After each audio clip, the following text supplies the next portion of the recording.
Life right now is very odd. Not many teenagers have to endure a national lockdown before they're even old enough to vote. I personally found it really difficult to stay motivated in lockdown.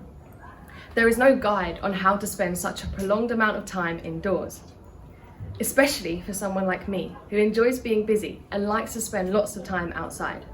Being cooped up in my bedroom for hours on end, I deemed it only fitting to redecorate the environment around me. In a final attempt to salvage any sort of work ethic, I focused on the idea that I would be more inclined to work in a space that was inviting and somewhat peaceful.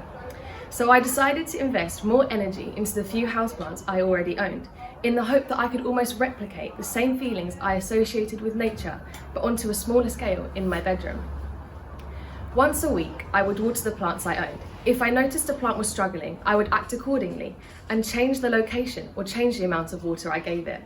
This forced me to be disciplined in myself, because if I forgot to water the plant, it would quite literally die.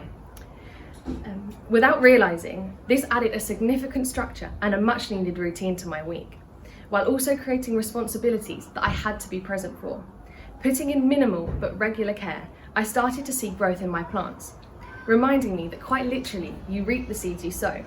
Inspired by my success and armed with a basic understanding of plant growth learned entirely off of YouTube, I started taking cuttings and propagating my existing plants. This meant that I could turn one plant into several new ones and could give the new plants to my friends, encouraging them to also take care of something other than themselves. However, indoor plants are not a new concept. For centuries, Japanese culture has been dwarfing trees for ornamental purposes, while the Victorians would keep tropical plants brought to England on voyages indoors to replicate the climate of the plant's native country. This was initially seen as a symbol of wealth.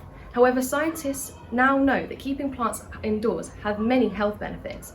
Specific plants like philodendrons, or the spider plant you see behind me, have been proved to purify air, resulting in a significantly better night's sleep. One study even found that fatigue and headaches was reduced by 20% when the patient shared a space with an indoor plant. This is not all. The calming sensations associated with nature can be replicated, resulting in lower blood pressure and a dramatic fall in the anxiety levels felt in the patients of the sample. Plants have numerous health benefits. Their ability to help you organise your life and stay motivated. They demonstrate the power of an intentional growth, and the qualities that are involved in keeping a plant alive can easily be implemented into your daily life. Hence why I think everyone should have a houseplant.